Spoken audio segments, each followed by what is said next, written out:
टुकड़े पड़े हैं और इन टुकड़ों में क्या हुआ, दीमक जो है यहीं से इन्हें चट करने लगी। अब दीमक जब इसको यहीं पर विद्यार्थियों हमारी चट कर देगी तो फिर हमारा गन्ने का विकास कैसे होगा। मान लीजिए इसकी ये सूट निकल रही है और दीमक यहां से इसको चट करे जा रही है, तो नुकसान हुआ कि नहीं हुआ, काम खत्म हो गया, इसकी वायबिलिटी कम हो गई, जीवत्ता कम हो गई, यानी कि इसका जो मटेरियल था, फूड मटेरियल था, उसमें ही कमी आ जाएगी, तो पौधा ऑटोमेटिकली कमजोर हो जाएगा। तो दीमक को भगाने के लिए हम क्या करते हैं, हमने कहा हमारे खेत में दीमक आए ही ना, तो हमने क्या किया, हमने पहले से ही खेत में 1.3% जो है लिंडेन है ना, 1.3% लिंडेन धूल जो होती है, ये लगभग 25 किलोग्राम प्रति हेक्टेयर के हिसाब से पहले से ही खेत में डाल दी। चलिए, तो ये हो गया आपका, देखिए ये प्रकाशन है दीमक का। अगर दीमक लगी हो, पहले से ही हम डाल दें तो लिंडेन धूल का प्रयोग करेंगे, अगर लगी हो तो क्लोरोपाइरीफास आप डालेंगे। ठीक है, ये आपको जो है हम पहले भी बता चुके हैं कि अगर खेत में लग चुकी है, हमारी फसल बो चुकी है, उसके बाद अगर हम जो है कोई चीज, अगर दीमक लगी है हमें बाद में पता चलता है, तो हम क्लोरोपाइरीफास खेत में जो है डाल देंगे। अगर पहले से ही पता चल जाएगी हमारे खेत में लगने की संभावना है दीमक कोटल्टोडर्मिस, तो हम क्या करेंगे, 1.3% लिंडेन धूल का प्रयोग जो है 25 किलोग्राम प्रति हेक्टेयर के हिसाब से विद्यार्थियों खेत में कर देंगे, तो जिससे कि हमारा जो दीमक है खेत में उसका लगने का खतरा जो है बहुत कम हो जाएगा। ठीक है, अब बात आती है, तो ये तो दीमक के नियंत्रण के लिए हमने आपको बता दिया। अब बात आएगी नेक्स्ट, वो आएगी बात आपकी सफेद मक्खी, गन्ने की सफेद मक्खी।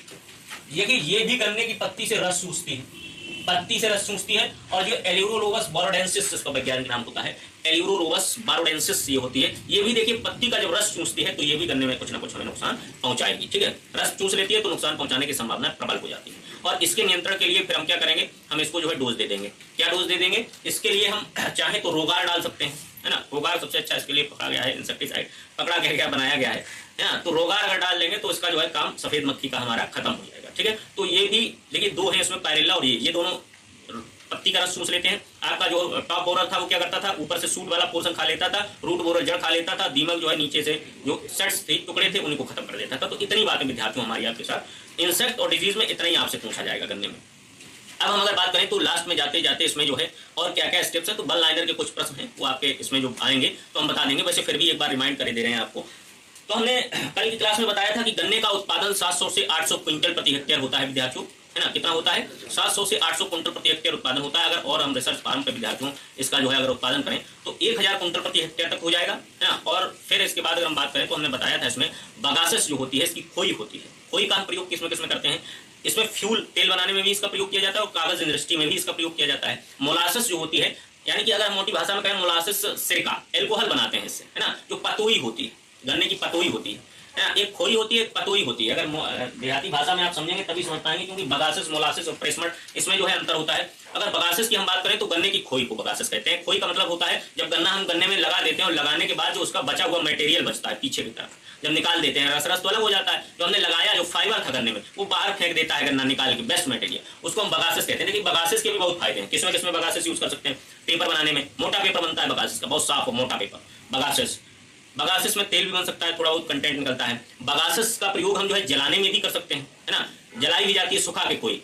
और बगासेस का प्रयोग हम जो है खाद के रूप में भी कर सकते हैं, जीवांश खाद हो सकती है इसकी, ठीक है, बहुत सारी मात्रा में हो, गट्टे में आप डाल के सड़ा दीजिए, खाद बन जाएगी बगासेस की। तो ये बगासेस हुआ। अगर मोलासेस की बात करते हैं तो पतोई, जब गन्ने को खंडसारी उद्योग में गर्म किया जाता है तो उसमें से पतोई निकलती है ऊपर की तरफ, और पतोई को इकट्ठा कर लेंगे तो क्या बन जाता है, सिरका, और वो दुनिया भर के सीरा हीरा वगैरह उसमें बनते हैं, तो एल्कोहल इसमें होता है मोलासेस में। और प्रेसमड इसकी जो होती है वो reclamation of acidic soil, acidic soil के सुधार के लिए इसकी प्रेसमड का भी प्रयोग किया जाता है ना। तो बहुत सारे इसके फायदे हैं। और एक और फायदा इसका देखिए, खेत में, जिस खेत में गन्ना होगा उसमें इतनी ज्यादा पत्तियां टूट के गिरती हैं, इतनी ज्यादा पत्तियां टूट के गिरती है कि उस खेत में जीवांश की मात्रा अपने आप ही बढ़ जाती है, ऑर्गेनिक मैटर अपने आप बहुत ज्यादा हो जाता है, क्योंकि पत्ती इतनी इसमें जो होती है बार बार गिरती जाती है, ठीक है। और तो इससे भी फायदा हो जाता है आपके खेत को, आपके खेत में ऑर्गेनिक मैटर जो है ऑटोमेटिकली इंक्रीज हो जाता है।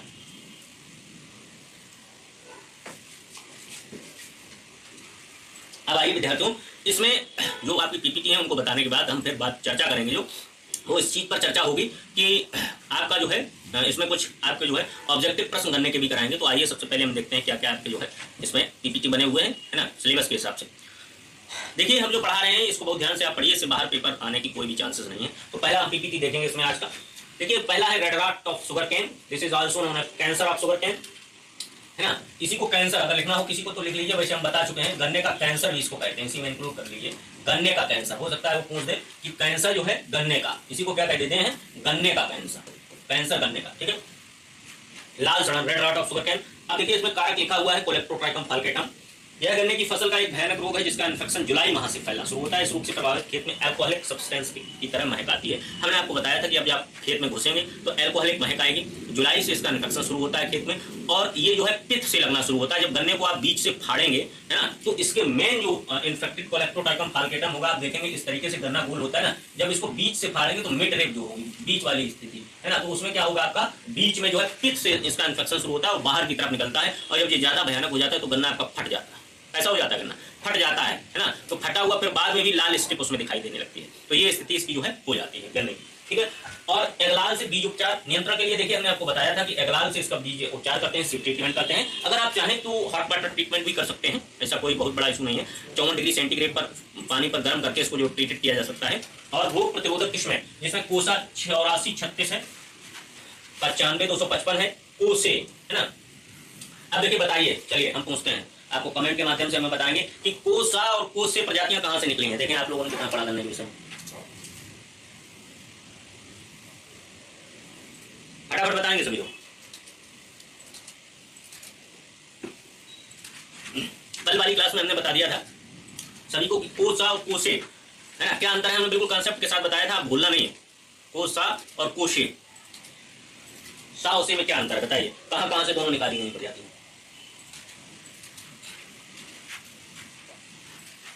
अरे ये कुशीनगर से तो है, कौन सी है, सा है किसे है, क्यों भाई, कोसे, अच्छा हाँ, कोसा शाहजहांपुर से और कोसे जो है कुशीनगर से, ठीक है, कुशीनगर से।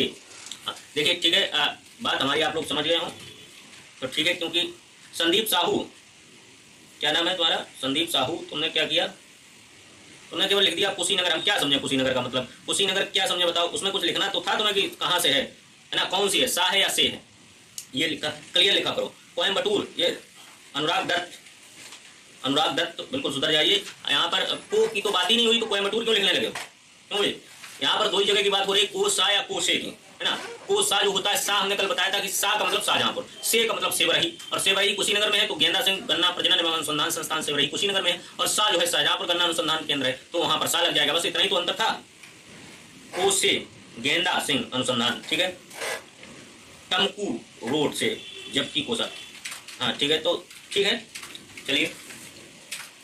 तो ये जो है एक बार फिर बता दे रहे हैं आपको, जो सा वाली है, सा का मतलब शाहजहांपुर, ठीक है ना, सा का मतलब सा इक्वल टू होता है शाहजहांपुर, और से इक्वल टू होता है सेवरही, और सेवरही का मतलब है, देखिए सेवरही कहां पड़ता है, ये पड़ता है आपका सेवरही, है ना, सेवरही है, ये आपका पड़ता है कुशीनगर, है ना। तो ये दोनों आपको इसी तरीके से याद करनी है, एक है कुशीनगर में और एक है आपका जो शाहजहांपुर, ठीक है। तो इस प्रकार से प्रजातियां, और को 0238 भी बोल सकते हैं इसमें, है ना। तो ये आपकी रेड राट की बात हुई करने में। चलिए अब अगला रोग के विषय में हम अगला रोग इसमें देखते हैं क्या है। अगला है, देखिए विद्यार्थी, पंडुआ, स्मट है ना, क्या है, स्मट, इसको थोड़ा करेक्ट कर लीजिएगा, MUT, है ना, स्मट, बस्टिकागो स्किटेमिका, है ना, इसकी टेमिनका, बस्टिकागो इसकी टेमिनका होता है ना, इसकी टेमिनका। तो ये बस्टिकागो इसकी टेमिनका जो होता है, इस रोग से अंगुली भाग से काली चाबुक नुमा संरचना। देखिए कभी कभी आपने गन्ने में देखा होगा कि, देखिए ये अब कहोगे कि हमने स्मट तो देखा ही नहीं सर गन्ने में, अगर नहीं भी किसी ने देखा है तो कोई दिक्कत वाली बात नहीं। देखिए इसलिए स्मट लग सकता है, इसमें एक कारण हम आपको बता दें, आप लोग सोचेंगे कि क्यों लगा, गन्ने में तो हमने पढ़ा नहीं, यूं लगा कि आप ग्रेमनी फैमिली पढ़ रहे हैं, पोएसी, और ग्रेमनी कुल में स्मट लगता है ना। ग्रेमनी में आपने गेहूं में देखा, बाजरे में देखा, है ना, तो वो स्मट लगा था।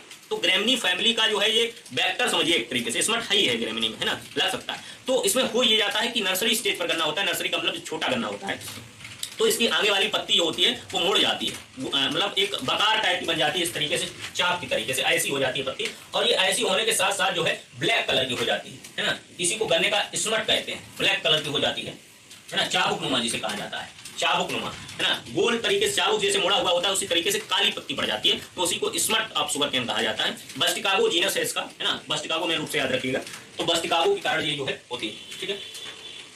अब स्मट के बाद दूसरा रोग आता है जो बहुत भयानक रोग है गन्ने का, घास जैसी बढ़वार। देखिए लिखा हुआ है ग्रासी सूट्स, हमने बताया भी था आपको कि ग्रासी सूट जो है एमेलोज के द्वारा होता है, और ग्रासी का मतलब है घास की तरह। घास की तरह का मतलब कि गन्ना जो होता है जब इसकी नर्सरी स्टेज या छोटा होता है जिस समय, तो ये जब इसकी सूट निकलती है जमीन से, तो निकलने के बाद आप अंतर नहीं समझ पाएंगे शुरुआत में पतला गन्ना की पत्ती भी रहती है, और ये जो है आपका जो ग्रासी सूट टीजी से इन्फेक्टेड गन्ना है वो भी पतला निकलता है। लेकिन थोड़े दिनों के बाद आप अंतर समझ लेंगे कि गन्ने की पत्ती होगी चौड़ाने लगेगी, थोड़ी मोटी होगी, और ग्रासी सूट से इन्फेक्टेड जो गन्ना है वो पतला ही रहेगा। ठीक है, तो इसलिए आपको जो है फिर देखना पड़ेगा कि ग्रासी सूट लगा हुआ है, और इसका फैक्टर क्या है, यानी कि इसका कारण क्या है, वेक्टर क्या है, तो ये एमेलोज के द्वारा होता है। अब एमेलोज की अगर किसी को फुल फॉर्म लिखनी है तो लिख लीजिए मार्केंसिया लाइकार्गन्स। मार्केंसिया लाइकार्गन्स होता है, ये मार्केंसिया लाइकार्गन्स होता है जिसको ग्रासी सूट कहते हैं। इसके द्वारा ये रोग जो है फैलता है गन्ने में। ठीक है, एमेलोज के द्वारा। ठीक है, तो इतनी बात हम आपको गन्ने में इसमें बता चुके थे। अब इसका लास्ट डिजीज जो होगा वो होगा आपका आरएसडी, रैटून स्टंटिंग डिजीज। देखिए रैटून स्टंटिंग के बारे में हमने आपको पहले ही बता रखा है कि रैटून्स जो होती है, गन्ने की पेड़ी होती है, उसकी बढ़वार जो है स्टंटेड हो जाती है, यानी कि बढ़वार जो है गन्ने की वो रुक जाती है, स्टंट हो जाती है। जो पैडी वाला गन्ना है, मेन गन्ने में ये रोग नहीं लगता है, ये लगता है पैडी गन्ने में। पैडी गन्ने का मतलब आप समझ गए होंगे कि जो गन्ना गन्ने की मेन फसल से नहीं दिया जाता है, एक बार फसल काट ली उसके बाद जो कल्ले निकले वो अगली सीजन के लिए हमने रख लिए, तो इसको हम रैटून क्रॉप कहते हैं। और इसमें हमने आपको बताया था कि नाइट्रोजन की मात्रा जो है प्राथमिक क्रॉप से 20% अधिक दी जाती है, इसी को हम रैटून क्रॉपिंग कहते हैं, रैटून क्रॉप्स कहते हैं। और इसमें जो है रैटून स्टंटिंग लग जाता है। देखिए ये क्लेविबैक्टर ज़ाइली नामक बैक्टीरिया के कारण लगता है रैटून स्टंटिंग डिजीज, और ये जो है इसके जो है क्यों लगता है, देखिए इसलिए और लगता है रैटून स्टंटिंग, क्योंकि जब गन्ने को हम काट रहे होते हैं, क्या कर रहे होते हैं, फर्स्ट क्रॉप जो थी इसकी पहली क्रॉप थी उसको हमने काटा, और काटते समय ही जिस हंसिये से हम काट रहे हैं, जिस औजार से हम काट रहे हैं, उसमें अगर ये औजार किसी दूसरे ऐसे गन्ने में विद्यार्थियों लगा था जिसमें आरएसडी का बैक्टीरिया था, यानी कि क्लेविबैक्टर ज़ाइली इसमें कहीं लगा हुआ रह गया, और आपने दूसरे गन्ने को भी इससे काट दिया, तो मैकेनिकल ट्रांसमिटेड होता है। जो आरएसडी डिजीज है गन्ने की, रैटून स्टंटिंग डिजीज है, जो मैकेनिकली ट्रांसमिटेड होती है एक क्रॉप से दूसरे क्रॉप की तरफ। अब ये जो है मैकेनिकली जब ट्रांसमिटेड हो गई गन्ने की डिजीज, तो इसमें क्या होगा, ये इन्फेक्शन फैलाई देगी। ठीक है, तो इन्फेक्शन फैलाएगी, तो इसीलिए ज्यादातर रैटून क्रॉप में होती है कि कटने के बाद आती है, यानी कि मैकेनिकल ट्रांसमिटेड होती है। ठीक है, इसलिए इसको कहते हैं मैकेनिकल ट्रांसमिटेड जो डिजीज है वो ये है। अब इसमें अगर हम नियंत्रण की बात करें तो स्ट्रेप्टोसाइक्लिन का प्रयोग हम कर सकते हैं, क्योंकि बैक्टीरियल डिजीज है ना, किसका प्रयोग कर सकते हैं, स्ट्रेप्टोसाइक्लिन का। देखिए इसमें यह रोग के कारण रैटून क्रॉप में वृद्धि उठ जाती है, और इसका जीवाणु मैकेनिकली ट्रांसमिट होता है। मैकेनिकली ट्रांसमिट का मतलब होता है किसी औजार के द्वारा या किसी सेंज के द्वारा, औजार के द्वारा, मतलब मैकेनिकली होगा, या खुरपी के द्वारा, फावड़े के द्वारा, किसी भी ऐसी चीज से जिससे गन्ने में कोई चीज हमने लगा दी, जैसे हमने कुछ मार दिया, उसमें चाकू मार दिया, हंसिया मार दिया, कुदाल मार दी, कुछ भी लग गया, और वो कुदाल या हंसिया या कुछ भी वो जो था आपके पास कुदाल या हंसिया, वो क्लेविबैक्टर ज़ाइली नामक बैक्टीरिया से इन्फेक्टेड था, तो फिर वो क्या करेगा कि इसमें भी घुस जाएगा, और जो आपकी रैटून क्रॉप है इसको भी इन्फेक्ट कर देगा। ठीक है, तो इतनी बात आपकी जो है हो गई। अब हम अगली बात करेंगे, तो इसके नियंत्रण के लिए हम स्ट्रेप्टोसाइक्लिन का प्रयोग कर देंगे, स्ट्रेप्टोसाइक्लिन का प्रयोग। ठीक है, स्ट्रेप्टोसाइक्लिन का कर देंगे। तो ये तो विद्यार्थियों बात हो गई आपकी डिजीज के विषय में। अब नेक्स्ट हम इंसेक्ट के विषय में देखेंगे गन्ने में, तो हम देखते हैं। देखिए गन्ने के इंसेक्ट्स की बात अगर हम करें, कीटों की बात करें, तो कीटों में इंसेक्ट्स में हमने आपको बताया था कि इंसेक्ट्स में इसमें लगता है गन्ने का अगुला बेधक, जिसको ट्राइकोराइजर नोवेला कहते हैं। ठीक है, बहुत ज्यादा पूछा जाता है। बंसी टाप ऑफ शुगर कैन कहलाता है, इसी से बनता है, पूछ दिया जाता है प्रश्न, बंसी टाप ऑफ शुगर कैन का है, किसमें किस कीट के द्वारा होता है। तो कीट की अगर जैसी बात है, बंसी टाप ऑफ शुगर कैन की बात है, तो हम सीधा सीधा आंख बंद करेंगे दोनों और टॉप बोरर देख लेंगे। टॉप बोरर अगर अंग्रेजी ना मिले तो हिंदी देख लेंगे। अगोला बेधक, अगोला मतलब आगे वाला जो है चीज बेच देता है, उसी को बंसी टाप कह देते हैं, वही बंसी टाप का निर्माण कर देता है। ठीक है, हमने बता दिया था आपको पहले कि बंसी टाप बनाएगा कैसे, कि आगे वाली पत्तियां सब काट कूट के इकट्ठी कर देगा, और जब इकट्ठी कर देगा तो वो गुच्छे में आ जाएंगी, है ना, छोटी छोटी हो जाएंगी, गुच्छा बना लेंगे, तो वही बंसी टाप हो जाएगा। इसके अगर सूट को हम सेंट्रल सूट को पकड़ के खींचते हैं तो सीधी सीधी हमारी ऊपर निकल आती है, यही आपका जो है अगोला बेधक नुकसान करने में कर देता है। तो देखिए इसका वैज्ञानिक नाम आपको हमने बता दिया है, ट्राइकोराइजर नोवेला है, और गन्ने में अगोला बेधक की जुलाई के महीने में लगता है ना, तो जुलाई में इन्फेक्ट करता है। देखिए जुलाई में ही अगोला बेधक लगता है, और जुलाई में ही रेड रॉट, जितनी भी खतरनाक बीमारियां हैं गन्ने की सब जुलाई में। ठीक है ना, और गिरता भी गन्ना जून में है, लाजिंग भी गन्ने में जून में होती है। तो जून जुलाई अगस्त ये 2-3 महीने गन्ने में बहुत ज्यादा जो है क्रिटिकल कंडीशन होती है, और इसी समय गन्ने में सर्वेइंग का काम भी चलता है। गन्ने का जो उत्तर प्रदेश सरकार के द्वारा सर्वे कराया जाता है वो इन्हीं महीने में इसीलिए कराया जाता है कि देखिए 2 मेन चीजें पकड़ी जाती हैं, एक तो रेड रॉट पकड़ा जाता है और दूसरा जो है टॉप बोरर पकड़ा जाता है। तो सर्वे जब होता है तो वो जो सर्वेयर होता है वो यही देखता है कि रेड रॉट तो नहीं लगा हुआ या टॉप बोरर तो नहीं लगा, बस यही 2 चीजें उसे देखनी है। चीनी मिल के लिए उसने देख लिया, नहीं लगा, पास कर दिया, आपको गन्ना चीनी मिल में चला गया, है ना, तो ये स्थिति होती है। तो गन्ने का अगोला बेधक की बंसी टाप का निर्माण कर देता है ना। इसके बाद इसका हम अगर कंट्रोल करें तो हमने आपको बताया था कि कार्टप जो दवा आती है, सरकारी भी आती है, प्राइवेट भी आपको मिल जाएगी, कार्टप हाइड्रोक्लोराइड 4G, जी का मतलब ग्रेनुलर फॉर्म में है, ग्रेनुलर फॉर्म में है, दाने के रूप में है, @ 25 kg प्रति हेक्टेयर के हिसाब से छिड़काव करते हैं। 25 किलोग्राम प्रति हेक्टेयर के हिसाब से इसको हम जो है खेत में डाल लेंगे, तो इससे जो है टॉप बोरर हमारा जो है नहीं लगेगा खेत में। ठीक है, तो ये टॉप बोरर के नियंत्रण की बात होगी विद्यार्थियों करने में, जो अगोला बेधक की है। ठीक है, चलिए अगले कीड़े की बात करेंगे विद्यार्थियों। अगला कीड़ा विद्यार्थियों हमारे पास है पायरिल्ला, बहुत खतरनाक कीड़ा है, और साथ में पर्पोसिल्ला इसकी जो है स्पीसीज है, पायरिल्ला पर्पोसिल्ला जिसे कहा जाता है। अब देखिए पायरिल्ला पर्पोसिल्ला क्या करता है, हमने आपको बताया था सूंड होती है इसमें आगे, है ना, ऐसी एक सूंड होती है, हमने बताया था कि छोटा ही सा होता है और एक आगे सूंड निकालता है, और वो सूंड क्या करती है कि इसकी नीचे वाली पत्ती से निचली पत्ती से रस चूस लेती है। अब और एक खतरनाक बात आ गई कि रस चूस लिया गन्ने का, और जब रस चूस लेगी तो डिस्कलरेशन हो जाएगा गन्ने में, है ना, जो क्लोरोफिल था वो डिस्कलर्ड हो जाएगा, उसमें सफेद रंग आने लगता है पत्ती में। ठीक है, तो इसके लिए हमने क्या किया, इसके लिए भी हमने एक चीज रखी थी अपने पास, 2% फालीडाल चूर्ण आता है, इसका प्रयोग कर दिया, या फिर इपिरकानिया मेलानोल्यूका पैरासिटाइड होता है ना, ये बहुत अच्छी चीज है ना, सांप मरे ना लाठी टूटे वाला हाल है ना। इपिरकानिया मेलानोल्यूका जो गन्ने में प्रयोग करेंगे हम पायरिल्ला के लिए, ये क्या है विद्यार्थियों, ये है कि सांप मरे ना लाठी टूटे, सांप भी मर जाए और लाठी भी ना टूटे, ऐसा काम करो। ऐसा ना करो कि सांप मारते मारते लाठी तोड़ दो तो हर सांप मारने में लाठी टूट जाएगी, ठीक है ना। तो इपिरकानिया मेलानोल्यूका पैरासिटाइड है, हमने क्या किया, हमने कुछ नहीं किया, ना इकोलॉजी को डिस्टर्ब किया, ना कोई दवा डाली, ना कुछ, हमने इपिरकानिया लाए कीड़ा और हमने कहा जाओ भगवान जाओ हमारा जो है कल्याण करो, उद्धार करो गन्ने के खेत में। हमने इपिरकानिया छोड़ दिया, और इपिरकानिया इतना खतरनाक है कि पायरिल्ला को ढूंढ ढूंढ के खा जाता है।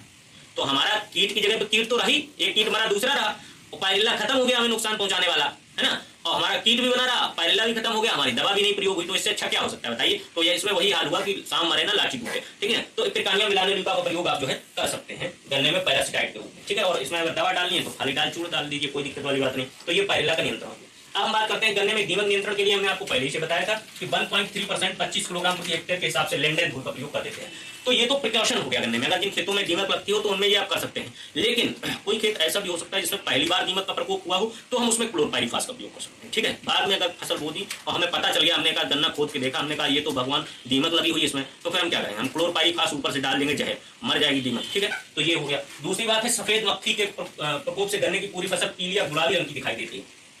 तो सफेद मक्खी क्या करती है, ये हमने बताया था पत्ती में लगती है, और इससे जो है पत्तियां पीली टाइप की पड़ जाती हैं, और बाद में उनका जो डिस्कलरेशन होता है गुलाबी रंग में दिखाई देता है। तो यही सफेद मक्खी हमने बताया था। तो इसका कारण जो है पत्तियां जो है पीली हो जाती है और बाद में गुलाबी कलर की हो जाती है। अब लास्ट पॉइंट इसमें आ रहा है आपका गुरदासपुर बोरर। ये बहुत ज्यादा पूछा जाता है गुरदासपुर बोरर। गुरदासपुर का इंसेक्ट है ये, एसिगोना स्टेनेला इसका वैज्ञानिक नाम होता है। कभी कभी सीधा सीधा यही पूछ दिया जाता है आप लोगों के स्तर में, एसिगोना स्टेनेला तो नहीं पूछा जाएगा, केवल ये पूछा जा सकता है कि गुरदासपुर बोरर कीट किसमें लगता है। तो गुरदासपुर बोरर विद्यार्थियों कीट जो है वो लगता है आपका गन्ने में, ठीक है, गुरदासपुर बोरर जिसका नाम है, ठीक है। तो बोरर है ये भी, जैसे टाप बोरर था, गन्ने में बोरर ही ज्यादा लगता है। नेक्स्ट अगली बात करेंगे। अगला पॉइंट विद्यार्थियों हमारे पास आता है गन्ने की सफेद मक्खी का वैज्ञानिक नाम एलेरोलोवस बोरोडेंसिस, ये भी हम आपको बता चुके हैं। अब बात आती है उत्पादन। तो उत्पादन हमने आपको बताया था गन्ने का 700 से 800 कुंटल प्रति हेक्टेयर, या अगर हम प्रजनन फार्म या रिसर्च सेंटर्स पर देखेंगे, रिसर्च में अगर देखेंगे तो इसका जो रिसर्च सेंटर्स पर 1000 कुंटल भी देखने को मिला है प्रति हेक्टेयर। समझिए कितना ज्यादा गन्ना हुआ, और बहुत ज्यादा, ठीक है। इसके बाद गन्ने में रस की अगर बात करें हम तो 55 से 65% तक होता है, गुड़ 12 से 13% होता है, चीनी 8.5 से 11% होती है, और राब 18 से 20% होती है। तो ये गन्ने की स्थिति हुई कि इसमें रस 55 to 65% होता है, गुड़ 12 से 13% होता है, चीनी कम होती है ना, 8.5 से 11% के करीबन होती है, और राब 18 से 20% होती है। तो ये राब समझते हैं भाई, राब का मतलब होता है गुड़ बनने से पहले की स्थिति, है ना। जो गुड़ होता है उससे पहले राब होती है। राब देखिए गीली होती है, लपेटी हुई। राब में अगर आप देखेंगे निकालेंगे तो लपकी चली जाती है ऊपर नीचे पूरा, और खाने में सबसे ज्यादा टेस्ट जो होता है गुड़ से भी अच्छी होती है राब, है ना। और इसको रोटी के साथ बहुत ज्यादा खाया जाता है ग्रामीण क्षेत्रों में, और बहुत सारे क्षेत्रों में तो मटके में रख ली जाती है राब, 2-3 मटके भर के, है ना। राब का शरबत पिया जाता है, बहुत अच्छा होता है गर्मियों में राब का शरबत। और राब जो है शक्कर की जगह पर भी यूज होती है ग्रामीण क्षेत्रों में, खूब ज्यादा खाई जाती है, रोटी के साथ भी कभी कभी नहीं होता है तो मिठाई की जगह काम करती है। हाँ बढ़िया है ना। तो ये राब है, तो इसीलिए इसकी मात्रा जो है गुड़ से अधिक, देखिए गुड़ से पहले की होती है ना, तो इसलिए मात्रा इसकी अधिक रहती है 18 से 20%, और गुड़ जो रह जाता है 12 से 13%, क्योंकि और जल जाता है। इसके बाद चीनी, और इसके बाद जो है रस आप देखेंगे तो 55 से 65% तक होता है। चलिए नेक्स्ट देखिए, कुछ पॉइंट थे इसमें, हमने आपको बताया था बगासिस, मोलासिस और प्रेसवर्ट गन्ने में क्या होता है। तो हमने पहले ही बता दिया था आपको, बगासिस जो होता है इससे तेल और साथ साथ में जो है पेपर बनाया जाता है। मोलासिस जो है एल्कोहलिक सब्सटेंस है, अल्कोहल बनता है इससे। और प्रेसमेंट जो होती है ये अम्लीय भूमि को सुधार के लिए प्रयोग की जाती है। अब इसके बाद गन्ने की परिपक्वता मापने के लिए हैंड रेफ्रेक्टोमीटर का प्रयोग करते हैं, जिसको ब्रेक्स रीडिंग 18 होनी चाहिए, है ना। 16 से 18 होती है, कहीं कहीं आपकी 16 से 18 भी लिखी होती है, तो गलत नहीं है, वैसे 18 होनी चाहिए ब्रेक्स रीडिंग के लिए। और हमने एक पॉइंट और बताया था कि जब गन्ने को हमें पकाना हो तो पोलारिस या ग्लाइकोसाइन का प्रयोग करते हैं, ठीक है, कृत्रिम रूप से। तो बगासिस हो गया आपका, लिखा हुआ है तेल और पेपर निर्माण में प्रमुख भूमिका। मोलासिस एल्कोहलिक का उत्पादन किया जाता है। प्रेसमेंट अम्लीय भूमि सुधार के लिए प्रयोग करते हैं। गन्ने की परिपक्वता मापी जाती है हैंड रेफ्रेक्टोमीटर से, जिस पर ब्रेक्स रीडिंग 18 होनी चाहिए, ठीक है। तो ये बात विद्यार्थियों हो गई हमारी गन्ने के विषय में, है ना। तो अब इसके बाद हम बात कर रहे हैं नेक्स्ट जो इसके ऑब्जेक्टिव प्रश्न है।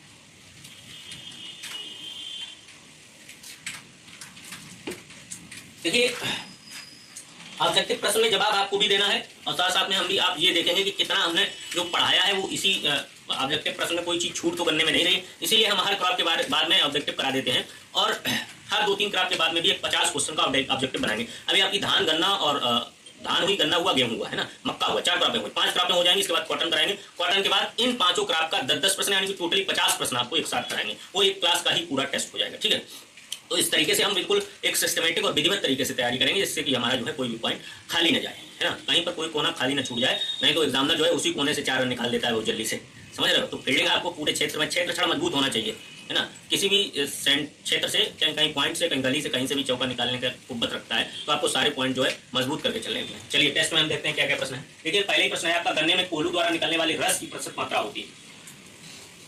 रस जो गन्ने में होता है तो हमने आपको बताया था 55 से 65 के बीच में होता है, तो 55 से 65 के बीच वाला ही ऑप्शन लगाना, कहीं 66 वाला ना लगाने ना, मिडिल पॉइंट वाला। तो 55 से 65 के बीच में आपका आ रहा है 56%, है ना। और कोल्हू से कितना निकलेगा आपका 55 से 65%। अगर चीनी मिल है तो ये ज्यादा भी निकाल लेती है ना, इनका जो है जो कोल्हू होते हैं, है ना, वो बहुत हाई क्वालिटी के होते हैं, वो इससे जो है ज्यादा भी रस निकाल लेते हैं, है ना। या इतना होता ही है 65%, वो हाईएस्ट 65 निकाल सकते हैं, लेकिन कोल्हू हमारा ज्यादा नहीं निकाल पाता। जो गन्ना चलित कोल्हू है किसान वाला वो 55-60 के बीच में रहता है। जो चीनी मिले हैं वो हाईएस्ट 65% तक निकाल सकती हैं, है ना। उनके पास हाईली प्रेशर कोल्हू होते हैं उनके पास, तो वो या फिर उनकी मशीनें ऐसी होती हैं प्रोसेस कर देते हैं उसे। ठीक है, तो इसमें 56% वाला आपका ऑप्शन नंबर सी सही हो जाएगा। नेक्स्ट अगला प्रश्न देखते हैं, बसंतकालीन गन्ने की प्रति हेक्टेयर बीज दर है। देखिए बसंतकालीन गन्ने की प्रति हेक्टेयर बीज दर, देखिए उसने केवल घुमाने का प्रयास किया है, कुछ नहीं। हमने आपको लिखाया था 75 कुंटल के लगभग होता है गन्ना, जो 75 से 80 वाला, तो वही इसमें ऑप्शन नंबर डी सही हो जाएगा। देखिए प्रश्न घुमा कैसे भी सकता है, हमने आपको गन्ने की बीज दर बताई थी केवल, और उसने ऊपर लिख दिया आपको कंफ्यूज करने के लिए बसंतकालीन गन्ने की प्रति हेक्टेयर बीज दर है। तो हमने बताया था 75 से 80 कुंटल, या इसी में आ जाता है आपका 35 से 40 हजार सेट्स होते हैं टुकड़े। ठीक है, तो ये आपका प्रश्न जो है सही होगा। चलिए नेक्स्ट आगे देखते हैं। अगला है गन्ने में शर्करा सुक्रोज की मात्रा होती है, ये प्रश्न आपका जो है आया है। नेक्स्ट शर्करा की मात्रा होती है तो 16% के करीब होती है। ठीक है, शर्करा कंटेंट जो होता है इसमें 16% होता है। चलिए आगे देखते हैं। गन्ने की अगेती पकने वाली जाति है। ठीक है, तो अगेती गन्ने की अगर हम बात करें तो कौन सी होगी, तो इसमें कोशा, है ना, देखिए सब लिखे हुए हैं, कोसा 8432, कोसा 94-257, कोशा, ये सब शाहजहांपुर से निकले हैं, समझ रहे हैं। कोसा 8436, कोसा 9242-3। ठीक है, तो ये सारी अंगेती किस्में, इसमें से आपका कोसा 8436 अंगेती है। ठीक है, नेक्स्ट आगे देखेंगे। 1 हेक्टेयर में गन्ना बोने हेतु बीज दर, देखिए आपकी कोई दिक्कत वाली बात नहीं है, इसमें हम आपको बता चुके हैं 35 से 40 हजार टुकड़े सेट्स, है ना। तो इसी प्रकार से प्रश्न आता है। ठीक है, 1 हेक्टेयर में गन्ना बोने हेतु बीज दर है तो 35 से 40 हजार टुकड़े आप बो देंगे, अभी हमने आपको बताया था। नेक्स्ट शरतकालीन गन्ने की बुवाई की जाती है। देखिए इसमें कोई कंफ्यूजन होना ही नहीं चाहिए, हमने आपको एक साली में शरद और वसंतकालीन दो बताए थे, और अधिशाली में हमने आपको दक्षिण भारत में जो होते हैं उनके विषय में बताया था। तो एक साली वाली बात अगर हम इसमें देखें तो अक्टूबर नवंबर हमने आपको बताया था, शरतकालीन गन्ना हो गया अक्टूबर में, आपका ऑप्शन नंबर सी सही हो गया। ठीक है, चलिए नेक्स्ट अगला देखते हैं। पके हुए गन्ने की वृक्ष प्रतिशत होती है, तो सीधी बात है, अभी हमने आपको बताया था 16 से 18%, तो आपका ऑप्शन नंबर सी सही हो जाएगा। 18% वृक्ष रीडिंग हैंड स्पेक्ट्रोमीटर से मापा जाता है। नेक्स्ट गन्ने में कवक द्वारा फैलने वाली रेड राट नामक बीमारी का कारण है। तो अब देखिए रेड राट जो होता है, सीड हमने बताया था, रेड राट जो होता है बीज के द्वारा फैलती है, तो गन्ने की बीज द्वारा। अब बीज का मतलब ये नहीं कि सीड तो हमें नहीं मिलता है, सीड इसका हमने कहा एग्रोनॉमी में जो चीज हम प्रोपोगेट मटेरियल, जो प्रवर्धन के लिए जो भी मटेरियल हम यूज करते हैं उसी को बीज कह देते हैं। तो गन्ने की बीज द्वारा रेड राट फैलता है, लाल फैलता है। ठीक है, तो इसलिए कहा जाता है रेसिस्टेंट वैरायटी हुआ हुई है, इसके अलावा कोई बीज का चारा नहीं। ठीक है, चलिए तो ऑप्शन नंबर बी सही हो जाएगा। इसमें गन्ने के उत्पादन में क्षेत्रफल की दृष्टि से विश्व में कौन सा देश प्रथम है, तो आपका पहला नंबर ऑप्शन है। ठीक है, तो ब्राजील, ठीक है, फर्स्ट ऑप्शन। नेक्स्ट एरोइंग से जाना जाता है गन्ने में कल्ला निकलने को, गन्ने में पुष्पगुच्छ निकलने को, गन्ना में पत्तियों के नुकीलेपन को, तो आप बता ही सकते हैं, हमने बताया था पेनिकल जो होता है, इसके जो गुच्छा होता है उसी को एरो कहते हैं, तो वही एरोइंग को, ठीक है, पुष्पगुच्छ निकलने। चलिए गन्ने के रस में समग्र ठोस पदार्थ प्रतिशत को कहते हैं, तो इसको विद्यार्थियों सुक्रोज इंडेक्स कहते हैं, ऑप्शन नंबर सी। ठीक है ना, sucrose index, option number C वाला इसमें जो है सही हो जाएगा। तो इस प्रकार से विद्यार्थियों हमने इसके प्रश्न भी कर लिए गन्ने के। अब नेक्स्ट क्लास जो आपकी होगी वो होगी कॉटन। ठीक है, तो नेक्स्ट क्लास में हम आपको कॉटन के विषय में पूरा बताएंगे। ठीक है, फिर अब आपकी जो है बायो की क्लास शुरू होने वाली है, आप सभी लोग जो है तुरंत बायो की क्लास का जो है प्रसारण देखेंगे। ठीक है।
चलिए भाई, गुड इवनिंग सभी बच्चों को। क्लास को स्टार्ट किया जाए। कल हम लोगों ने जेनेटिक्स के बारे में कुछ क्वेश्चन किए थे और स्टार्ट भी किया था, तो उसमें हमने आपको बहुत सारी चीज़ें बताई थी भाई, ठीक है। आज उसी सिलसिले में थोड़ा सा आगे बढ़ेंगे और आज इस पूरे क्वेश्चन को, इस पूरे सेशन को हम लोग पूरा समाप्त करेंगे अच्छे तरीके से, पूरा डिस्कस करके, ठीक है। आइए देखते हैं आज का क्वेश्चन क्या है। पहला यहाँ लिखा भाई, पहला क्वेश्चन, चलिए लिखो यहाँ पे, मेंडल के नियम का अपवाद क्या है। यहाँ लिखा है मेंडल के नियम का अपवाद क्या है, मतलब यहाँ पूछा गया है कि मेंडल का जो रूल्स था, जो मेंडल के जो रूल्स बताए गए थे, जो हमने आपको बताया था, जो मेंडल का जो रूल था, मेंडल्स के हमने आपको 3 रूल बताए थे, 3 नियम बताए थे, और उसमें हमने ये भी बताया था कि इसके कौन कौन से अपवाद होते हैं, कौन कौन से एक्सेप्शन होते हैं। यहाँ पे ये पूछा गया है कि मेंडल के नियम का अपवाद कौन सा है। भाई लिखा स्वतंत्र अभ्यूहन का नियम, ये तो मेंडल का नियम है।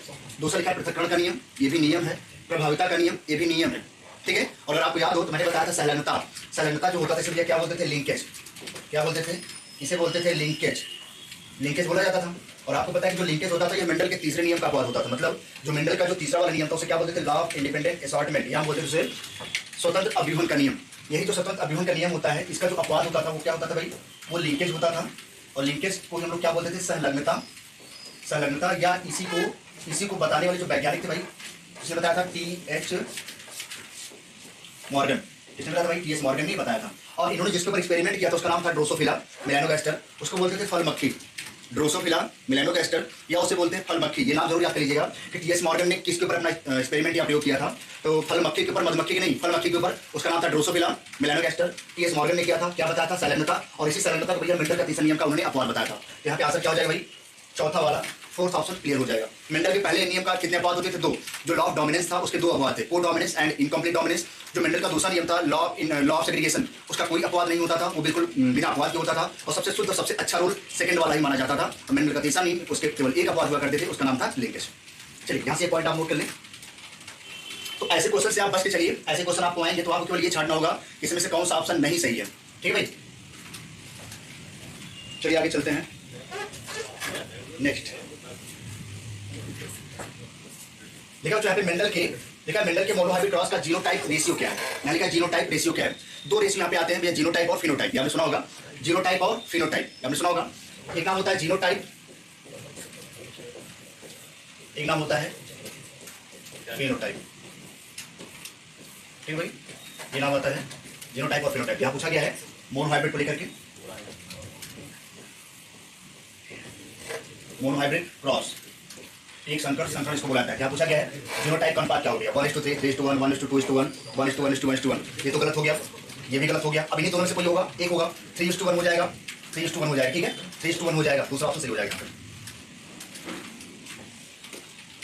चलिए आगे चलते हैं भाई। नेक्स्ट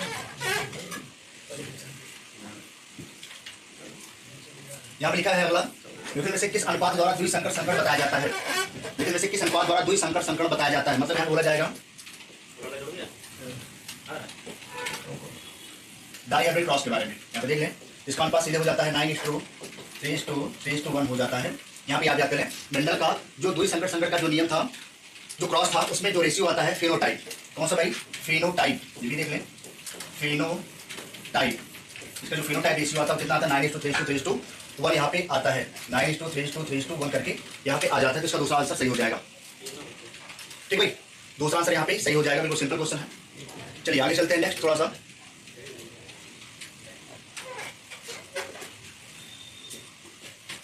अगला यहाँ पे लिखा है, एक लंबे व एक बौने पौधे के संकरण से प्राप्त संतानों में यदि आधे पौधे लंबे तथा आधे पौधे बौने हैं तो संतान का जीनोटाइप क्या होगा। बहुत ही बढ़िया क्वेश्चन है। यहाँ से जो क्वेश्चन बनेगा थोड़ा देखो जरा, इसको थोड़ा वीडियो बता दे रहा हूँ आपको। देखिए भाई, इसको कैसे आप करेंगे, जैसे यहाँ पे देखें सिंपल तरीके से, जैसे मैं यहाँ पे एक नाम लिख दूँ बाय क्रॉस, जैसे पहला मैं नाम लिखूंगा यहाँ पे कि बाय क्रॉस क्या होता है। एक लाइन में आप समझेंगे, बिल्कुल आराम से समझ में आ जाएगा आपको बाय क्रॉस क्या होता है भाई। अगर हम बाय क्रॉस को आपको बताना चालू करें, इसके 2 तरीके हो सकते हैं। 2 तरीके का मतलब क्या है, मैं सिंपली आपको बताऊं। एक मैं अगर लिख दूं शुरू में capital T and capital T, और अगर मैं शुरू में ही लिख दूं small T and small T. इसको बच्चों जब हम शुरू में लिखते हैं, जब कोई भी चीज पहले लिखी जाती है तो बहुत ध्यान से समझ लें, जब कोई चीज हम पहले रिप्रेजेंट करते हैं तो इसका मतलब होता है ये पेरेंटल टाइप का है। मतलब पेरेंटल मतलब क्या होता है कि जो मम्मी हो या पापा हो, ऐसे देसी भाषा में समझिए। पेरेंटल मतलब होता है या तो मम्मी हम माने या तो पापा मान लें, ठीक है, उसको हम पेरेंट बोलते हैं भैया, ठीक है। तो अगर हम इसको बोलेंगे पेरेंटल, इसको इंग्लिश में लिखेंगे तो थोड़ा ज्यादा सही रहेगा, इसको हम बोलेंगे पेरेंटल, ठीक है। अब अगर आप ध्यान से देखें तो हमेशा जब भी लिखा जाएगा कैपिटल टी और कैपिटल टी, तो आपके दिमाग में केवल एक बात आनी चाहिए यहाँ पे, कैपिटल टी का मतलब ये होता है कि यह कोई ऐसी चीज होगी जो हमेशा बड़ी चीज को बताएगी। बड़ी चीज का मतलब हमेशा डोमिनेंट चीज को बताएगी। डोमिनेंट मतलब क्या होगा, हमेशा ये हम पढ़ रहे हैं प्लांट के बारे में, तो जाहिर सी बात है प्लांट में आप दो ही चीज पढ़ते हैं, या तो पौधा छोटा होता होगा या तो पौधा बड़ा होता होगा। अगर सपोज देखें यहाँ पे लिखा है कैपिटल टी, इसका मतलब ये होता होगा कि ये जो पौधा होगा, ये जो पेरेंट होगा, जाहिर सी बात है बड़ा वाला होगा, बड़ा होगा, डोमिनेंट होगा। तो अगर मैं यहाँ लिखूँ कैपिटल टी बच्चों, ये हमेशा कैसा होगा बच्चों, डोमिनेंट। और डोमिनेंट को हम लोग हिंदी में बोलते हैं प्रभावी। क्या बोलेंगे बच्चों, प्रभावी। और प्रभावी के साथ साथ यहाँ पे मैंने लिखा था पेरेंट, और पेरेंट को ही बोलते हैं जनक, तो हम बोल देते हैं हमेशा इसको बोलेंगे प्रभावी जनक। इतनी बात समझ आती है। प्रभावी जनक तो है ही, लेकिन ये हमेशा लंबेपन को बताएगा, मतलब टाल होगा, लंबा होगा, काफी लंबा होगा, मतलब यह लंबा होगा। दूसरी बात यहाँ समझ लें, यह भैया कैसा होगा, लंबा होगा। बहुत ध्यान से समझें, अभी मैं बैक क्रॉस के बारे में बता रहा हूँ आपको, लंबा होगा। दूसरी बात अगर आप देखें यहाँ पे, तो ये दोनों बिल्कुल समान है। समान मतलब क्या होगा बच्चों, बिल्कुल बराबर बराबर है। मतलब अगर आप देखेंगे एक टी हमेशा दूसरे टी के बराबर है। जब भी ऐसी कंडीशन आपको कहीं भी नजर आए, चाहे कैपिटल टी लिखे, चाहे कैपिटल ए लिखे, चाहे कैपिटल बी लिखे, या पूरे इंग्लिश वर्ड माला का कोई भी दो वर्ड कैपिटल में लिख दे, इसका मतलब ये हो गया, इसका मतलब ये हो गया दोनों समान है। मतलब ये दोनों कैसे हो जाएंगे भैया, समयुग्मजी, या हम बच्चों इसे बोल देंगे होमोजाइगस। बहुत ही अच्छा कॉन्सेप्ट है होमोजाइगस, या बच्चों इसे हिंदी में बोलेंगे समयुग्मजी। सम का मतलब होता है, युग्म मतलब क्या होता है, बराबर। समयुग्मजी भैया क्या होता है भैया, समयुग्मजी। मतलब मैंने बोला कैपिटल टी कैसा है, डोमिनेंट है, उसके बाद कैसा है, लंबा होगा, टाल होगा, उसके बाद मैंने कैसे बताया, होमोजाइगस या समयुग्मजी है। ठीक भाई। और दूसरा क्या भाई, प्रभावी। अब पड़ोसी में आते हैं बगल वाले, यहाँ पे भाई क्या लिखा है, यहाँ पर भी सेम कंडीशन वही है, लेकिन अब की बात क्या है भाई, यहाँ पे तो दोनों बड़े थे, बड़े कैपिटल लेटर थे, अब यहाँ पे दोनों स्मॉल लेटर है। अब यहाँ पे मैं लिखूंगा प्रभावी ना लिख करके भैया क्या लिखूंगा, अप्रभावी, क्योंकि अब ये बड़ा नहीं होगा, ये वाला बड़ा नहीं होगा, क्या होगा भाई, छोटा। तो जब छोटा होगा तो जाहिर सी बात है भैया क्या बोलेंगे, अप्रभावी। और बच्चों अगर अप्रभावी है तो इसे बोलेंगे रेसेसिव पेरेंट, या बोलेंगे अप्रभावी जनक। मतलब इसे बोलेंगे अप्रभावी जनक बोलते हैं, पेरेंट मतलब होता है भाई जनक, या हम इसे बोलेंगे इंग्लिश में रेसेसिव। क्या बोलेंगे भाई, रेसेसिव, सिंपल सी बात। और अगर ध्यान से आप देखें तो स्मॉल टी है, दोनों बिल्कुल बराबर है, स्मॉल टी बराबर है तो दोनों होमोजाइगस। मतलब कैसे भाई, समयुग्मजी। ये भी कैसे बच्चों, ये भी कैसे भैया, समयुग्मजी। यहाँ बच्चों क्या बोलेंगे, इसे बोलेंगे होमोजाइगस या बोलेंगे समयुग्मजी। और तीसरी बात बच्चों आपको याद रखनी है, सर कैसे भाई, छोटे छोटे हम ना बोल करके, छोटे ना बोले, हम यहाँ पे बोलेंगे बौना, बोलेंगे तो ज्यादा वर्ड बढ़िया होगा, बौना। हम बोलेंगे बौना, या बच्चों इसे बोलेंगे क्या, डॉर्फ। इतनी बात अगर आपको समझ में आती तो हम थोड़ा आगे चलते हैं। ठीक है, हमने बोला बैक क्रॉस क्या है, हमने बोला किसी भी पेरेंट को आप लीजिए, एक पेरेंट ऐसा हो जो कैपिटल टी का हो, एक पेरेंट ऐसा हो जो स्मॉल टी का हो। ये दोनों हमेशा जो स्मॉल टी अप्रभावी हो, कैपिटल टी कैसा हो या प्रभावी हो। जो कैपिटल टी हो ये कैसा हो या होमोजाइगस, स्मॉल टी कैसा हो, होमोजाइगस, लेकिन अप्रभावी हो, छोटा हो, बौना हो। ये वाला कैसा हो, लंबा हो। अब हमने क्या किया, इन दोनों को भैया क्या कराया, क्रॉस कराया। बहुत ध्यान से समझे। और क्रॉस हम कैसे कराएंगे, इन दोनों का जब आप क्रॉस कराएंगे तो आपको पता है जब भी कभी गैमीट बनाए जाते हैं, गैमीट मतलब क्या होता है, युग्म। तो हमेशा आप देखिए यहाँ पे ये दोनों समान है, ये दोनों समान है। इसमें हम क्या करेंगे भैया, दोनों में से एक एक उठाएंगे, दोनों में से एक एक उठाएंगे और उनका क्रॉस कराएंगे। जब क्रॉस कराएंगे तो यहाँ पे एक रिजल्ट आएगा, उसको बनाएंगे क्या भैया, कैपिटल टी। यहाँ पे बनाएंगे कैपिटल टी और स्मॉल टी। बहुत ही जबरदस्त, बहुत ही बढ़िया, समझ ले भाई। कैपिटल टी और स्मॉल टी यहाँ पे आपके सामने बन गया, कैपिटल टी स्मॉल टी। अब ये जो कैपिटल टी स्मॉल टी बना होगा बच्चों, इसको हम बोलेंगे F1 जनरेशन, F1 पीढ़ी। पहली बार जो ये बना होगा उसे क्या बोलेंगे भाई, F1 पीढ़ी। F1 पीढ़ी बनाइए, कैपिटल टी स्मॉल टी का F1 पीढ़ी बनाइए। जब दोनों की आपने क्या करा दिया, क्रॉस कराया, तो F1 पीढ़ी बना। अब ध्यान से समझने वाली बात कि बैक क्रॉस होता क्या है। क्वेश्चन जो पूछेगा कि बैक क्रॉस क्या है, तो बोलेगा आइदर जब आप F1 पीढ़ी से, अच्छा एक बात यहाँ पे इसको बताने से पहले एक बार और समझ लें, जो कैपिटल टी स्मॉल टी बना है, आप अगर ध्यान से देखें तो आधा लक्षण इसका, आधा लक्षण इसका, इसी F1 वाले में आया है, जो F1 पेरेंट बना, जो F1 जनरेशन बनी है। आधा लक्षण मतलब क्या कि कैपिटल टी तो है ही, स्मॉल टी भी आया है, ये दोनों के बीच का हाइब्रिड बना है। हाइब्रिड मतलब क्या होगा भैया, हाइब्रिड बनाइए। क्या बना भैया, हाइब्रिड, इसको हम बोलते हैं संकर। जब भी ऐसी कंडीशन आएगी तो आप ये मानेंगे जब संकर बनेगा तो हमेशा जो इसमें जो डोमिनेंट वाला जीन होगा वही यहाँ पे रिप्रेजेंट करेगा। मतलब यहाँ पे जो कैपिटल टी है ये हमेशा स्मॉल टी के ऊपर क्या होगा भाई, डोमिनेंट। तो हमेशा ऐसा माना जाता है जो कैपिटल टी और स्मॉल टी जो रिजल्ट आया है, ये जो प्लांट बनेगा ये कैसा वाला होगा भैया, लंबा वाला। कैसा होगा, लंबा। मतलब ये कैसा होगा, डोमिनेंट होगा, लंबा होगा और हाइब्रिड होगा। डोमिनेंट होगा, लंबा होगा और हाइब्रिड होगा। ठीक है, अब हम क्या करेंगे, इसी का क्रॉस, इसका क्रॉस। हम अगर किसी को उठाए, फिर से थोड़ा सा इसको हटा रहा हूँ, ये वाला इसको मैं हटा रहा हूँ भाई एक बार। चलो भाई देखिए, देखिए हमने बोला जब आप F1 पीढ़ी के साथ, F1 पीढ़ी का आप किसी भी पेरेंट के साथ, चाहे वो डोमिनेंट हो, समझ ले भाई। अब मैं क्या करा रहा हूं, जब मैंने F1 पीढ़ी का,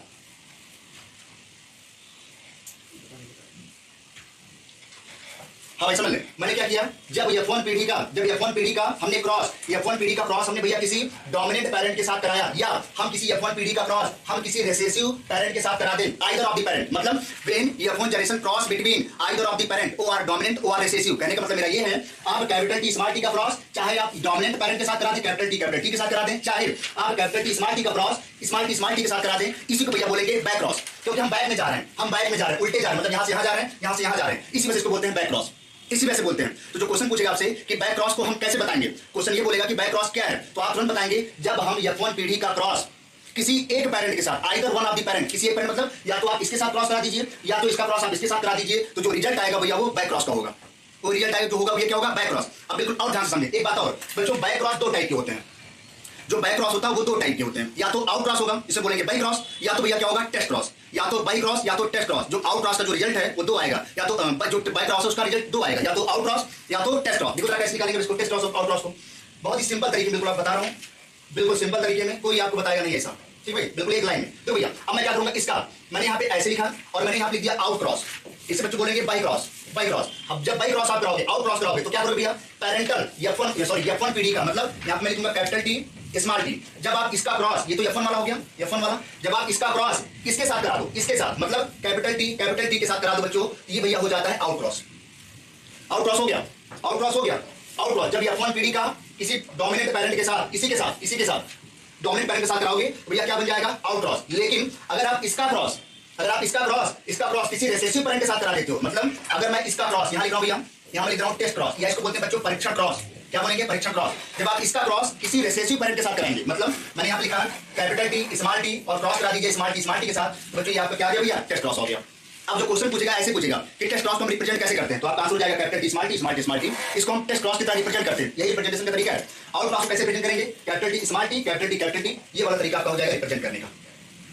अब जो पूछेगा आपसे कि टेस्ट क्रॉस हम किसको कहते हैं, तो आपका आंसर होगा जब हम F1 पीढ़ी का, F1 पीढ़ी में कौन दिया, कैपिटल टी स्मॉल टी, जब हम F1 पीढ़ी का क्रॉस किसी अप्रभावी जनक, जब हम अप्रभावी जनक मतलब कौन है स्मॉल टी के साथ कराते हैं, तो जो रिजल्ट आता है, जो परिणाम आता है, भैया क्या बताएगा, टेस्ट क्रॉस में बताता है, परीक्षण क्रॉस में बताता है, परीक्षण क्रॉस में बताता है। तो बिल्कुल सिंपल तरीके से आप समझ सकते हैं यहाँ पे कैसे हो गया रिप्रेजेंट करने का तरीका, कैपिटल टी स्मॉल टी। अगर आप दोनों का क्रॉस कराएंगे तो रिजल्ट आ जाएगा। अभी आप क्रॉस कराएंगे तो दो हमें लंबे मिलेंगे, दो हमें छोटे मिलेंगे, दो हमें लंबे मिलेंगे, दो हमें छोटे मिल जाएंगे। अगर हम इसका क्रॉस करा दें तो capital T small T, capital T small T मिल जाएगा, तो दो पौधे लंबे मिल जाएंगे, दो पौधे छोटे। लेकिन जो दो लंबे मिलेंगे वो हाइब्रिड वाले हैं। जो कैपिटल टी स्मॉल टी बनेगा वो हाइब्रिड होगा, और जो स्मॉल टी बनेगा वो शुद्ध वाला होगा, लेकिन छोटा होगा, बौना होगा। ठीक है भाई, ये बात समझ लीजिए। तो आपको यहाँ ये समझना है टेस्ट क्रॉस का कैसे लिखेंगे, कैपिटल टी स्मॉल टी। जब आप इसका रेशियो निकालते हैं तो टेस्ट क्रॉस का एक संकर में जो मोनो हाइब्रिड क्रॉस का जो रेशियो होता है 1:1 होता है, और डाई हाइब्रिड में इसका रेशियो होता है 1:1:1:1। 4 बार 1 डाई हाइब्रिड में टेस्ट क्रॉस का रेशियो, 2 बार 1 मोनो हाइब्रिड टेस्ट क्रॉस का रेशियो। ये बात याद कर ले भाई, ठीक है। इतनी बात समझ आती है सबको। चलिए भाई, थोड़ा कठिन, ये सब चीजें थोड़ा सा कठिन लगती है कि कैपिटल टी क्या स्मॉल टी क्या, ऐसा वैसा सब बहुत मिक्स हो जाता है, ऐसा लगता है। थोड़ा सा कॉन्सेप्चुअल है, थोड़ा समझने की जरूरत है, थोड़ा समझिएगा इसको। चलिए आगे देखते हैं क्वेश्चन क्या है, इसको नोट करके एक बार बताते हैं आगे, ठीक है भाई। फिर इसको हटा रहे हैं आप, यहाँ पे सीधे एक लाइन में लिख लीजिए जो टेस्ट क्रॉस होता है। टेस्ट क्रॉस कैसे लिखोगे आप, ऐसे लिखोगे कैपिटल टी स्मॉल टी। इसको ऐसे आपके एग्जाम में ऐसे पूछेगा कि कैसे रिप्रेजेंट करते हैं, क्या तरीका है। और दूसरा इसका पूछेगा रेशियो या अनुपात, किसका एक संकर में अनुपात बताइए, तो आंसर क्या हो जाएगा 1:1 हो जाएगा। और अगर दो संकर में पूछेगा डाई हाइब्रिड में, तो आंसर हो जाएगा 1:1:1:1, ये आंसर हो जाएगा। तो आप याद कर लें टेस्ट क्रॉस को कैसे रिप्रेजेंट करोगे, कैपिटल टी स्मॉल टी, और रेशियो एक संकर का 1:1, परीक्षण क्रॉस में दो संकर का परीक्षण क्रॉस में 1:1:1:1, 4 बार 1 लीजिए, काम खत्म हो जाएगा। ठीक भैया, तो यहाँ से आपका क्वेश्चन पूछा जा सकता है ये वाला। आउट क्रॉस कभी वैसे पूछा नहीं जाता है, रेयरली कहीं पूछ लिया जाता है, तो आप उसको भी याद कर लीजिए कैपिटल टी स्मॉल टी, मतलब आप लिख लेंगे आउट क्रॉस में, इसको बोलेंगे बाई क्रॉस। आउट क्रॉस में इसको लिखेंगे capital T small T, cross कराएंगे कैपिटल टी के साथ। ठीक भाई, तो ये आपका रिजल्ट हो जाएगा बाई क्रॉस का। हो गया भाई, इतना हो गया, तो आगे चले। चलिए थोड़ा आगे चलते हैं, एक कदम आगे। अच्छा, अभी मैंने एक चीज यहाँ पे और बताई, जैसे मान लीजिए यहाँ लिखा था कैपिटल टी स्मॉल टी का क्रॉस जब आप कराओगे स्मॉल टी के साथ, ये तो टेस्ट क्रॉस का यही था, ये हम लिखते इसको टेस्ट क्रॉस में, परीक्षण क्रॉस में। इसका रिजल्ट क्या आएगा, रिजल्ट कैसे कराओगे जब आप इसके पहले एक को उठाओ, इन दोनों के साथ क्रॉस कराओ, ऐसे लिखो जरा कैपिटल टी स्मॉल टी, फिर इसका इसके साथ capital T small T, simple बात। अब इसका फिर इसके साथ स्मॉल टी, फिर इसका इसके साथ स्मॉल टी। आप देखिए बिल्कुल क्या रिजल्ट आ गया, रिजल्ट ये आ गया। आप अगर इनको देखोगे, ये दोनों कैसे भैया, ये दोनों हाइब्रिड है, संकर का मतलब आपको क्या पता है, संकर मतलब ये होता है बिल्कुल दो लोगों का मिक्सचर, उसे बोलते हैं संकर। मतलब संकर वो नहीं संकर वाले, मतलब मेरे संकर मतलब ये प्लांट की वैरायटी जो हम बनाते हैं, ठीक है। तो हाइब्रिड हो गया, और ये हाइब्रिड दोनों कैसे भैया, हाइब्रिड है लेकिन लंबे हैं, हाइब्रिड तो है लेकिन कैसे भाई, टॉल है दोनों।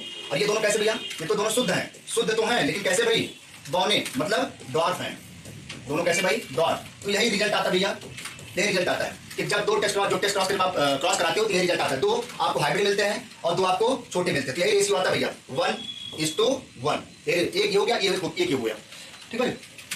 चले आगे।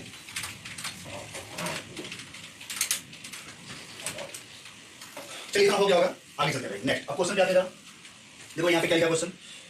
चलो तो लिखा एक लंबे एक बौने पौधे के संकट से प्राप्त संतानों में से यदि आधे लंबे तथा आधे बौने पौधे संतानों का जीनोटाइप क्या होता है, ये देखो आंसर क्या हो जाएगा। ठीक है भाई, तो कैपिटल टी क्या हो जाएगा, capital T small T small T small T, यहाँ पे ये वाला आंसर हो जाएगा capital T small T small T small T. अभी मैंने बताया टेस्ट क्रॉस का जो रेशियो था वो रिजल्ट यहाँ पे था भाई। ठीक है, ठीक भाई, क्लियर। ये टेस्ट क्रॉस वाला लिखा है जो भी मैंने पीछे बताया है, तो भाई है 4 बने थे, 4 में 2 कैसे थे भाई लंबे, 2 कैसे थे छोटे, तो यही वाला था capital T small T small T small T वाला। चलो भाई आगे चलते हैं थोड़ा सा नेक्स्ट। बच्चों यहाँ पे लिखा है बहुत ही जबरदस्त क्वेश्चन ये भी है कि जितने भी क्वेश्चन आज मैं आपको कराऊंगा सारे एनसीईआरटी के हैं। आपकी बुक में चीजें थोड़ा सा कम दी गई हैं, अगर हो सकता है पेपर का एनसीईआरटी से थोड़ा सा आया तो ऐसे क्वेश्चन आएंगे आपके एग्जाम में। पिछली बार को पेपर को देखते हुए मैंने ऐसे क्वेश्चन को रखा है, ये सारे के सारे क्वेश्चन एनसीईआरटी से भाई। ठीक है, तो ज्यादा परेशान होने की जरूरत है, यहाँ अपनी किताब में खोजेंगे तो नहीं पाएंगे, बट जो मैं आपको बता रहा हूँ उसको आप नोट करते चलिएगा, याद करते चलिएगा।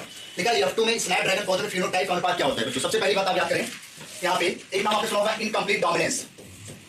इनकम्प्लीट डोमिनेंस, इनकम्प्लीट डोमिनेंस इसको बोलते हैं बच्चों अपूर्ण प्रभाविता, इसको बोलते हैं अपूर्ण प्रभाविता। ये बात बिल्कुल आपको समझ के चलनी है, अपूर्ण प्रभाविता। यहाँ पे ज्ञान क्वेश्चन आ सकता है कि अपूर्ण प्रभाविता के बारे में थोड़ा सा बताइए जरा क्या है बच्चों। जो स्नैपड्रैगन यहाँ लिखा है, स्नैपड्रैगन, यहाँ पे अगर मैं एग्जाम्पल की बारे में बात करूँ सिंपली तो इसके 3 एग्जाम्पल बनते हैं। पहला नाम होता है बच्चों स्नैपड्रैगन, स्नैपड्रैगन। दूसरा होता है बच्चों इसी को बोलते हैं डॉग फ्लावर, इसी को बोलते हैं डॉग फ्लावर, स्नैपड्रैगन को बोलते हैं डॉग फ्लावर।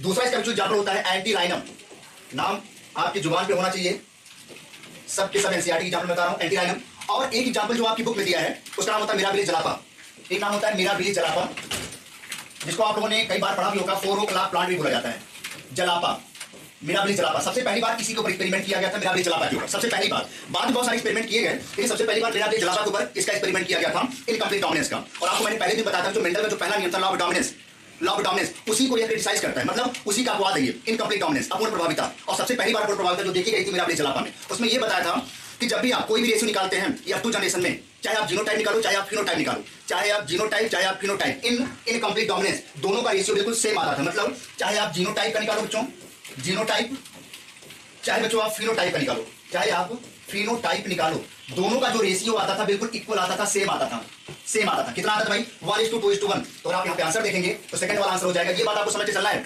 इनकम्प्लीट या अपूर्ण प्रभाविता में, अपूर्ण प्रभाविता में F2 जनरेशन में, F2 जनरेशन में जो रेशियो आता है स्नैपड्रैगन फ्लावर में, स्नैपड्रैगन एक प्लांट का नाम है, उस फ्लावर में जहाँ पे फिनोटाइप तो पूछा गया है, जीनोटाइप नहीं पूछा गया है, लेकिन आप दोनों याद कर लें, चाहे फिनोटाइप पूछे चाहे जीनोटाइप पूछे, इन अपूर्ण प्रभाविता में दोनों का रेशियो F2 जनरेशन में बिल्कुल बराबर होता है, सेम होता है। और उसका आंसर भैया क्या हो जाएगा 1:2:1। Very very very important question, आपके एग्जाम में हूबहू ऐसे ही क्वेश्चन पूछा जा सकता है, सिंपल तरीके से ऐसे ही। या ऐसे बोलेगा कि हमें एग्जाम्पल बताइए अपूर्ण प्रभाविता किसके ऊपर अप्लाई किया गया, किस प्लांट के ऊपर, किसका हमें एग्जाम्पल बताइए। तो एग्जाम्पल आपके सामने 3 लिखा है, स्नैपड्रैगन या उसको बोलेंगे डॉग फ्लावर, एंटीराइनम, एंटीराइनम, और तीसरा भैया मिराबिली जलापा, इसको बोलते हैं 4 ओक प्लांट, 4 बजे वाला पौधा।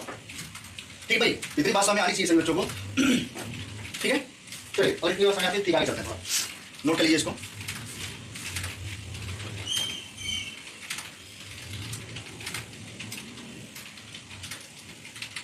ठीक भाई, चलो आगे चलते हैं नेक्स्ट अगले क्वेश्चन की तरफ। देखिए क्वेश्चन लिखा है कि अपूर्ण प्रभाविता किसमें पाई जाती है। ऐसे क्वेश्चन आपके यूपी कैडेट एग्रीकल्चर में पूछे जाएंगे, सेम ऐसे ही होंगे, लेवल ज्यादा नहीं बढ़ाएगा। यहाँ पे आंसर हो जाएगा भैया क्या, बी वाला सही हो जाएगा, एंटीराइनम मैजेस, उसका पूरा नाम होता है एंटीराइनम मैजेस, अभी मैंने बताया एंटीराइनम मैजेस। इंग्लिश भी हिंदी बिल्कुल सेम है, एंटीराइनम मैजेस। यहाँ तो भाई पाइसम सेकंड लिखा गलत हो गया, ए और डी लिखा तो गलत हो गया, यहाँ पे बी वाला आंसर सही हो जाएगा, सेकंड वाला आंसर। ठीक है भाई, सेकंड आंसर बिल्कुल करेक्ट हो जाएगा, इसको रट लीजिए, सुबह दोपहर शाम 3-4 बार आप याद करिए, अपने आप याद हो जाएगा, कठिन चीज नहीं, सिंपल है बिल्कुल। चलो भैया आगे चलते हैं नेक्स्ट क्वेश्चन की तरफ। कुछ लिखा है अपूर्ण प्रभाविता किसके द्वारा प्रदर्शित की जाती है, तो यहाँ पे देखिए भाई एक नाम और लिखा है मिराबिली जलापा, तो यहाँ लिखा है जलाया लिखा है, यहाँ जलापा हो जाएगा, मिराबिली जलापा। ये भी क्वेश्चन आपको रट के चलना है, किसी भी प्रकार से क्वेश्चन है, किसी भी एंगल से आए, घुमा फिरा के दाएं बाएं कैसे करके आए, आपको आंसर लगा के जाना है। चलिए सेकंड आंसर हो गया, अगला चलते हैं नेक्स्ट। यहाँ लिखा है 2 संकर क्रॉस की मात्रात्मक वंशागति में प्राप्त होने वाले फिनोटाइपिक रेशियो का नाम बताइए। फिनोटाइप तो बिल्कुल अभी मैंने थोड़ी देर पहले बताया, जो डाई हाइब्रिड क्रॉस का रेशियो होता है भाई, डाई हाइब्रिड क्रॉस का रेशियो, इसको भी याद कर लें, डाई हाइब्रिड क्रॉस का रेशियो, डाई हाइब्रिड क्रॉस का जो अनुपात आता है, रेशियो आता है, वो कितना था भैया 9:3:1। ठीक है।